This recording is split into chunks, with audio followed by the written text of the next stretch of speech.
Hello students, Jain skill में आपका हार्दिक स्वागत है। तो आज की इस वीडियो में हम पढ़ेंगे कि डीसी जनरेटर के 15 से आगे कौन कौन से क्वेश्चन है। आपने पिछली वीडियो में 15 क्वेश्चन पढ़ लिए थे।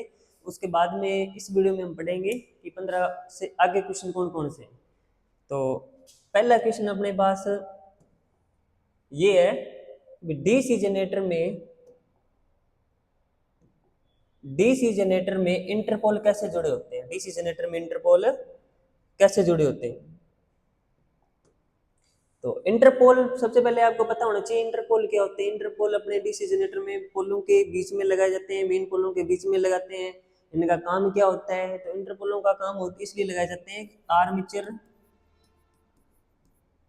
रिएक्शन आर्मेचर रिएक्शन को दूर करने के लिए अपने क्या लगाते हैं, अपने इंटरपोल लगाए जाते हैं। ये इंटरपोल लगाते हैं, ये मेन पोलों के बीच में लगाए जाते हैं और ये हमेशा आर्मेचर के साथ कौन से क्रम में होते हैं, श्रेणी क्रम में होते हैं, सीरीज क्रम में होते हैं। तो इंटरपोल लगाएंगे तो मेन पोलों के बीच में लगाएंगे, अपने मेन पोलों के बीच में एक अपने छोटे पोल लगाए जाते हैं। तो ये आपने होते हैं इंटरपोल, इन्हें बोला जाता है इंटरपोल। ये इंटरपोलों का ये जो आकार होता है वो मेन पोलों का 1/3 भाग ही होता है। इनका मेन पोल कितने, उनका आकार कितने, उसके हिसाब से उनका आकार 1/3 ही होता है।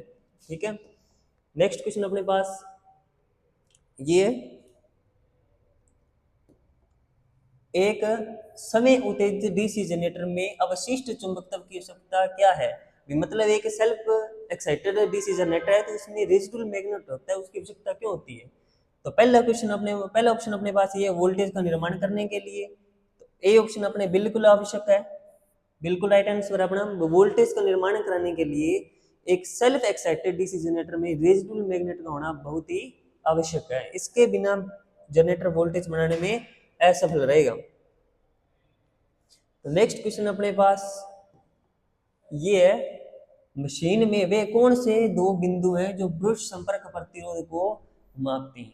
मतलब मशीनों के अंदर वे कौन से बिंदु है जो ब्रश संपर्क प्रतिरोध को क्या करेंगे, मापते हैं। तो पहला ऑप्शन अपने पास ये है, विपरीत ब्रश के बीच प्रतिरोध।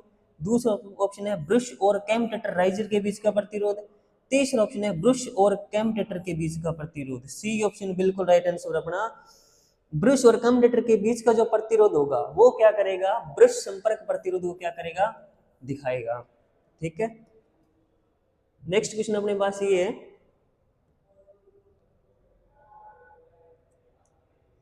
नेक्स्ट क्वेश्चन अपने पास ये आ गया, किस वोल्टेज ड्रॉप को एक्स के रूप में चिन्हित किया गया है। मतलब ये क्या कर रहा है, एक आपको ये इसने ग्राफ दे रखा है, इसमें ये क्या कर रहा है, इनके बीच में ये x इसके बीच में ये बता रहा है ये जो ड्रॉप आ रहा है ये किसके कारण आ रहा है। तो पहला ऑप्शन अपने पास ये है, पूर्ण load voltage drop, armature voltage drop. तीसरा ऑप्शन है अपने पास सी, राइट आंसर आ जाएगा, armature reaction drop. Armature reaction के कारण क्या करेगा, वोल्टेज ड्रॉप होगी। ठीक है, नेक्स्ट क्वेश्चन अपने पास ये आ गया, कंपाउंड जनरेटर का नाम क्या है यदि शंट फील्ड वाइंडिंग आर्मेचर के साथ समांतर क्रम में जुड़ी होती है। तो मैंने आपको बताया था पिछली वीडियो में कि जो शंट फील्ड वाइंडिंग होती है, शंट फील्ड वाइंडिंग ये ओनली किसके, अगर ये ओनली आर्मेचर के समांतर क्रम में होती है, ओनली आर्मेचर के समांतर क्रम में होती है तो उसको बोलते हैं लॉन्ग शंट। क्या बोलते हैं, लॉन्ग शंट। अगर यही शंट फील्ड,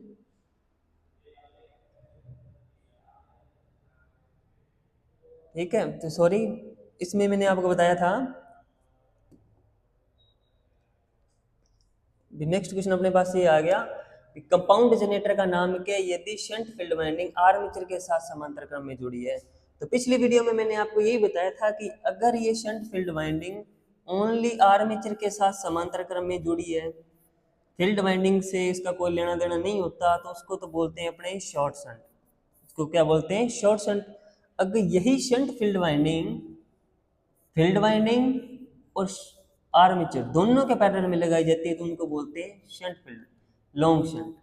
उनको क्या बोलते हैं, लॉन्ग शंट कंपाउंड जनरेटर। अब क्वेश्चन में अपने इसे पूछ रहे कंपाउंड जनरेटर का नाम बताइए यदि शंट फील्ड वाइंडिंग ओनली किसकी है, आर्मेचर के साथ समांतर क्रम में जुड़ी है। तो उसको बोल, पहला ऑप्शन ए आ गया लॉन्ग शंट, संचय यौगिक विभेदक, डी ऑप्शन है शॉर्ट शंट कंपाउंड जनरेटर। तो डी ऑप्शन अपना बिल्कुल राइट आंसर हो जाएगा। एक अपने 21वां क्वेश्चन ये कहता है क्यों एक डीसी जनरेटर में आर्मेचर कोर पटलित की जाती है। पिछली वीडियो में भी मैंने एक क्वेश्चन ये बताया था कि आर्मेचर की जो कोर है उसको लेमिनेटेड या पटलित क्यों करते हो आप। तो ठीक है, तो डी ऑप्शन अपने बिल्कुल राइट आंसर हो जाएगा। आर भंवर धारा हानि को कम करने के लिए। एक और बताया था आपको सिलिकॉन स्टील का क्यों बनाते हो, क्योंकि हिस्टेरेसिस लॉस को कम करने के लिए भी क्या करते हैं, उसको सिलिकॉन स्टील का बनाया जाता है। तो नेक्स्ट क्वेश्चन अपने पास ये है, नेक्स्ट क्वेश्चन अपने पास ये आ गया,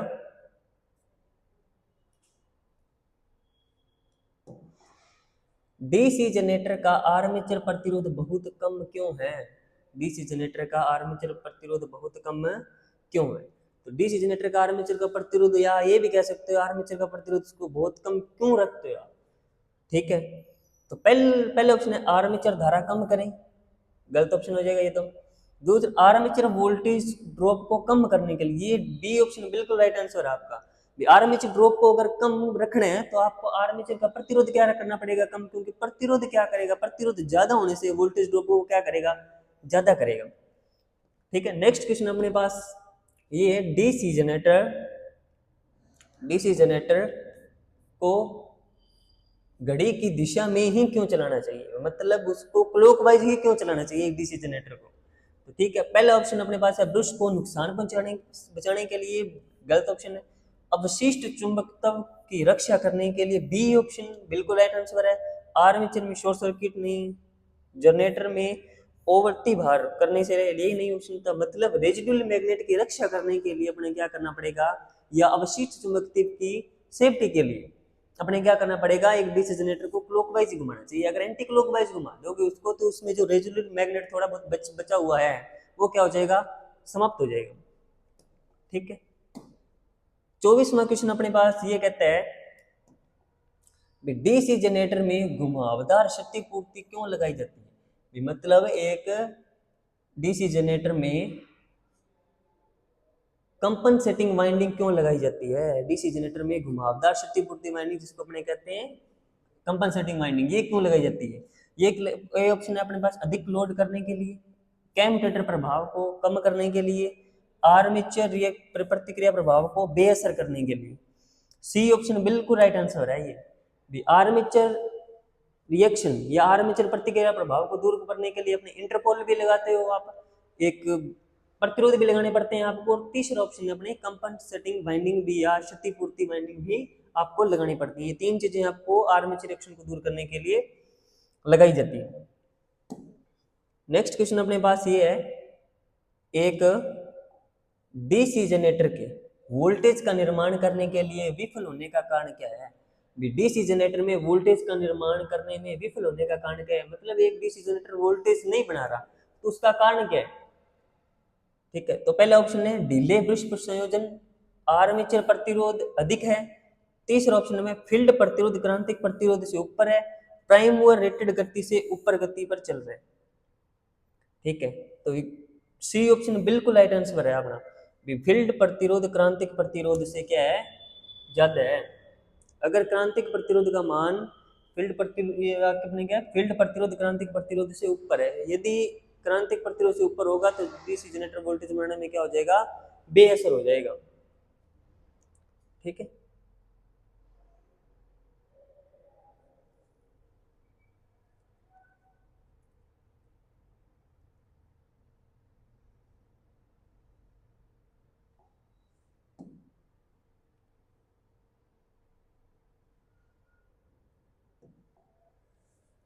जनरेटर का नाम क्या है यदि इसका क्षेत्र आर्मेचर के समांतर क्रम में जुड़ा है।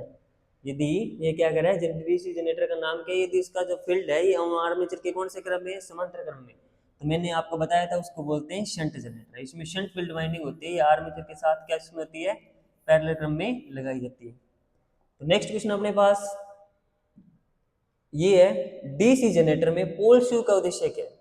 डीसी जनरेटर में पोल शू का उद्देश्य क्या है। डीसी जनरेटर में पोल शू का उद्देश्य क्या है, एयर गैप को कम करने के लिए, गलत ऑप्शन।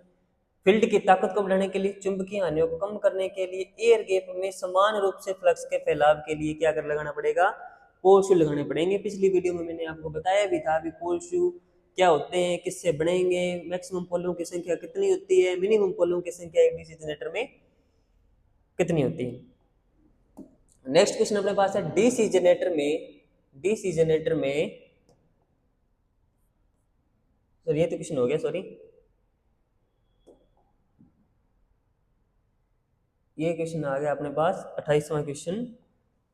डीसी जनरेटर में स्लिप रिंग का कार्य क्या है, डीसी जनरेटर में स्लिप रिंग का कार्य क्या है। तो पहले ऑप्शन अपने पास है निरंतर वोल्टेज को बनाए रखने के लिए,